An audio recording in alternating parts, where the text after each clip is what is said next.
जय श्री कृष्णा दोस्तों, मेरे YouTube चैनल पे आप सभी का हार्दिक स्वागत अभिनंदन है। सभी माताओं बहनों को मेरी तरफ से जीवित पुत्रिका व्रत की जिउतिया के व्रत की हार्दिक शुभकामनाएं। माताएं व बहनें, इस वर्ष जिउतिया का व्रत 14 सितंबर 2025 दिन है रविवार। इसी दिन जिउतिया के व्रत को सभी माताएं बहनें धारण करेंगी। माताएं और बहनें इसी दिन व्रत को धारण करेंगी। जिउतिया व्रत का नहाए खाए का दिन रहेगा 13 सितंबर 2025 दिन है शनिवार। उसी दिन नहाए खाए का दिन रहेगा। जितिया पर्व को जितिया या जिउतिया और जीवित पुत्रिका व्रत जैसे नाम से भी जाना जाता है। पंचांग के अनुसार हर साल अश्विन माह के कृष्ण पक्ष की अष्टमी तिथि को जिउतिया का व्रत रखा जाता है। इस व्रत को माताएं अपने संतान की लंबी आयु की कामना करते हुए इस व्रत को धारण करती हैं। जिउतिया के व्रत में माताएं पूरे दिन और पूरी रात निर्जला एवं निराहार इस व्रत को रखती हैं। इस व्रत में पानी पीने का कोई नियम नहीं है। निर्जला इस व्रत को किया जाता है। अपने संतान की लंबी उम्र के लिए इस व्रत को सभी माताएं धारण करती हैं। जिसके पास पुत्र हैं, जिसके पास पुत्रियां हैं, सभी लोग इस व्रत को जिउतिया के व्रत को कर सकते हैं। जिउतिया के व्रत को करने के साथ साथ जिउतिया व्रत की कथा को भी सुनना विशेष महत्व रखता है। बिना कथा के सुने हुए व्रत पूरा नहीं होता है और अधूरा ही माना जाता है। तो आप कोई भी व्रत को करें तो उस व्रत के कथा नियम को जानना और सुनना बेहद जरूरी होता है।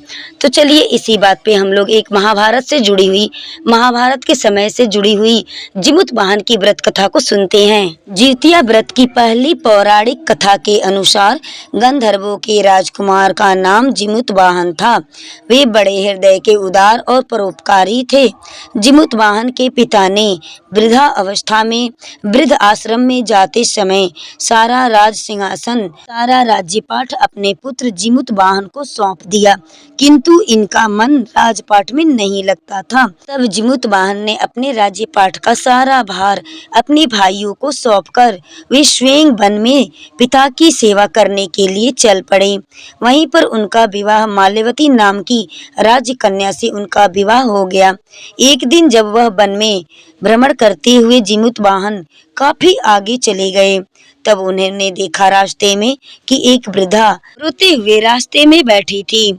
जिमुतवाहन के पूछने पर वृद्धा ने रोते हुए बताया कि मैं नागवंशी स्त्री हूँ और मेरे एक ही पुत्र है। पक्षीराज गरुड़ के सामने नागों ने उन्हें प्रतिदिन भोजन के लिए एक नाग सौंपने की प्रतिज्ञा की है और आज प्रतिज्ञा के अनुसार मेरे पुत्र की बलि का दिन है। जिमुतवाहन ने वृद्धा को आश्वस्त करते हुए कहा कि डरो मत माताजी, मैं आपके पुत्र के प्राणों की रक्षा स्वयं करूंगा। आज आपके पुत्र के बदले मैं स्वयं अपने आप को उसके लाल कपड़े में ढककर वत्सशिला पर लेट जाऊंगा। ऐसा कहकर जिमुतवाहन ने उनके पुत्र के हाथ से लाल कपड़ा ले लिया और उस लाल कपड़े में स्वयं को लपेटकर स्वयं उस चुनी हुई वत्सशिला पर लेट गए। नियत समय पर पक्षीराज गरुड़ बड़े वेग से आए और लाल कपड़े में ढके हुए जिमुतवाहन को अपने पंजों में दबोचकर पहाड़ के शिखर पर जाकर बैठ गए। अपने चुंगल में गिरफ्तार प्राणी के आंखों में ना आंसू और ना ही मुख से आह आने पर जिमुतवाहन बड़े आश्चर्य में पड़ गए। उसका परिचय पूछा तो जिमुतवाहन ने सारा किस्सा कह सुनाया और गरुड़ जी उसकी बहादुरी और दूसरों की प्राण की रक्षा करने में स्वयं का बलिदान देने की हिम्मत को देखकर गरुड़ जी बहुत प्रभावित और प्रसन्न हुए। अर्थात प्रसन्न होकर गरुड़ जी ने उन्हें जीवन दान दे दिया और जिमुतवाहन से उन्होंने कहा कि आज के बाद मैं किसी भी नाग का बलिदान नहीं लूंगा। अर्थात इस प्रकार जिमुतवाहन के इस साहस से नाग जाति की रक्षा हुई।